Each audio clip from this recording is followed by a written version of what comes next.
NSJT. No secrets, just truth. Jezreel, Emil, Kavar. Nevertheless, come make war with the myth. And so it begins. And I saw an angel coming down out of the heaven, having the key to the abyss, and holding in his hand a great chain. He seized the dragon, the ancient serpent, who is the devil or Satan, and bound him for 1,000 years. He threw him into the abyss and locked and sealed it over him to keep him from deceiving nations anymore until the 1,000 years were ended. After that, he must be set free for a short time. When the 1,000 years are over, Satan will be released from his prison. He will go out and deceive nations in the four corners of the earth to gather them for battle. In number, they are like sand on the seashore. They march across the breadth of the land and surround the camp of God's people, the city he loves. But fire comes down from heaven and devours them. And the devil who deceived them was thrown into the lake of burning sulfur, where the beast and the false prophet had been thrown. They will be tormented day and night forever and ever. Then I saw a great white throne, and him who sat on it. Earth and sky fled from his presence, and there was no place for them. And I saw the dead, great and small, standing before the throne. The books were open. Another book was open, which is the book of life. The dead was judged accordingly to what they have done, as recorded in the books. The sea gave up the dead that were in it, and the death and Hades gave up the dead there were in them, and each person was judged accordingly to what he had done. Then death and Hades were thrown in the lake of fire. The lake of fire is the second death. If anyone's name was found written in the book of life, he was thrown. If anyone was found not written in the book of life, he was thrown into the lake of fire.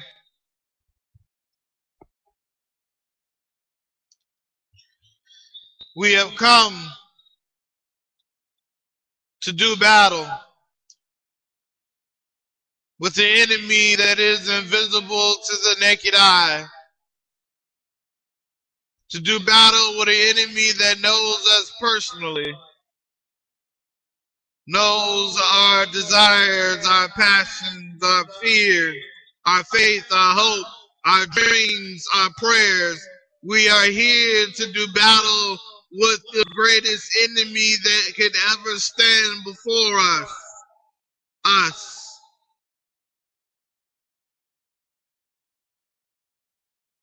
We have darkened the skies. We have allowed the wilderness to grow.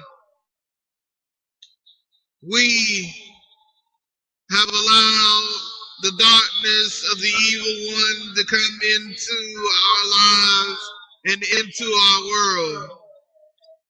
We have given him safe haven.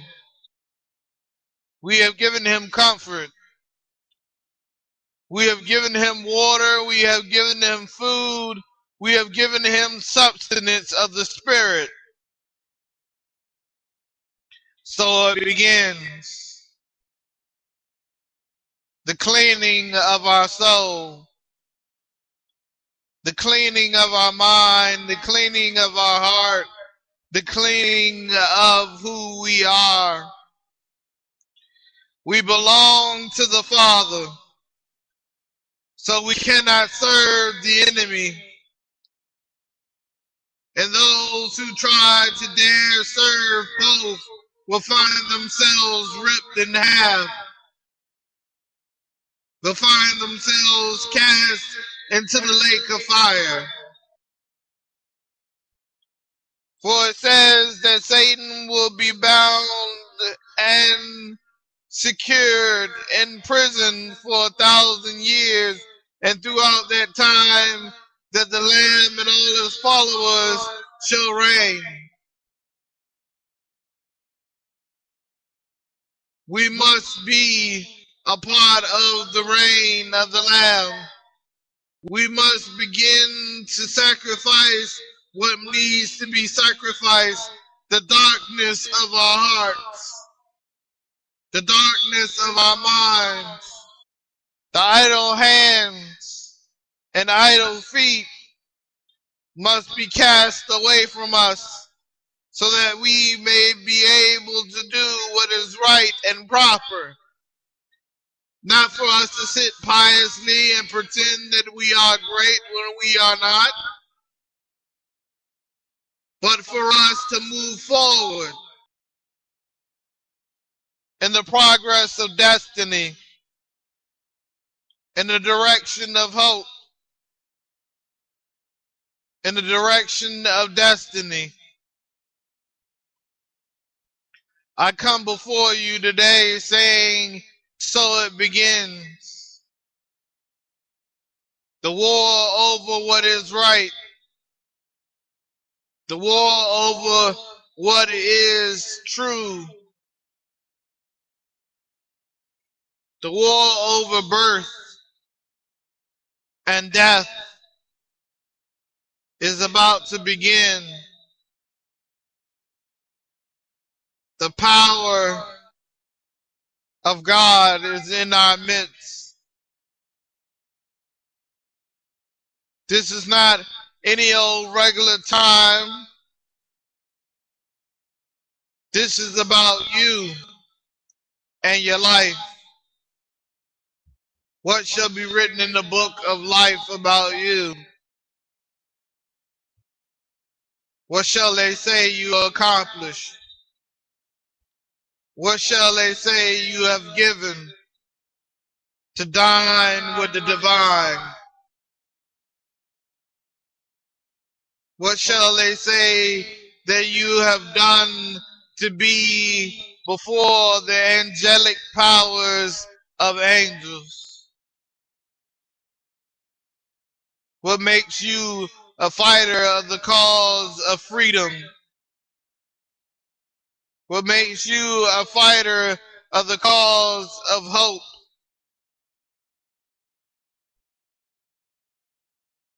We have committed atrocities from the eyes can see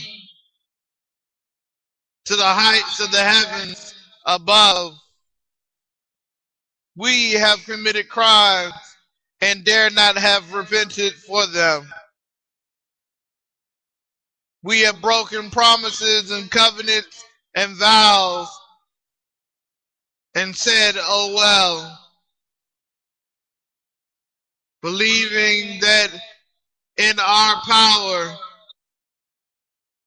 in our greatest moment, that we are greater than God. We dare not speak it, but we believe it. But we continue to do the things that we must not do. We continue feeding the beast.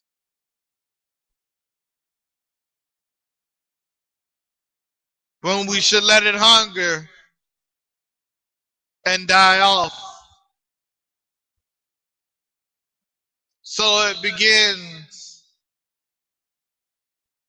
The war over hearts and minds. The war over dreams. The war over legends and the war over myths.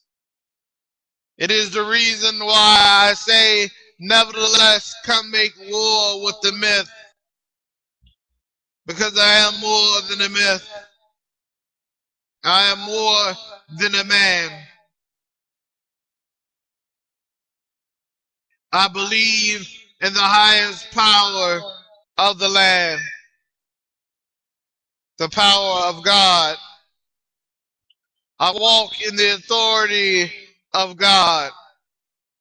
The will of God. So it begins is about you. You believing that it's now time for you to do your sacred obligation and testify. For you to begin your sacred obligation and speak the truth. It is time for you to rise. It is time for you to brush the dirt off your knees and begin to pray to the highest heights of the sky for the greatest greatness of all. Freedom. Freedom of the mind, freedom of the heart, freedom of the soul. He says, blessed are those who are poor in spirit, for they shall see God.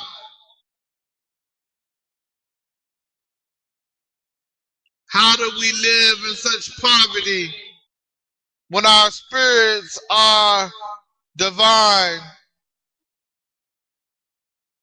When it is our spirit that has found the body and not the body found the spirit.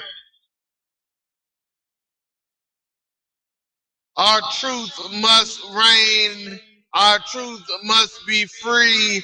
Our truth must deliver. Our truth must be the strength of tomorrow. Today we have a lot of work in front of us to begin tearing down the walls of the temple of the evil one, to begin to fight back the wilderness that encroaches upon the holy land, for us to begin to shine light before the rest of the world and cast away the shadows of the night. So it begins. We desire the beginning of the war over dreams. So it begins. The voices of the night coming out into the dawn, speaking the love of God. So it begins. The truth, erasing the evil of lies before the eyes of those who amass themselves here. So it begins. The child growing into a man, yet not forgetting the ease of childhood. So it begins. The breath of love. The passion of hope. We dare not and we shall not go against the word of the Almighty Father. We dare not and we shall not pretend that this is okay, to live in fear, to watch others fall, to be afraid. We are destined to do greater. We are destined to do better. We are the children of destiny. And I will always say that to remind you that you have the power to change everything in your life, beginning with who you are. So it begins the journey of one going down the path of destiny to find fate, to find fruition in their dreams, to find hope in their prayers, to find mercy in their hour of need, to quash the pain. I call out unto the God who loves us the most and say, so it begins. The journey of the mind, the journey of the body, the journey of the spirit. This is our hour. This is our day. Let us not forget our price to pay.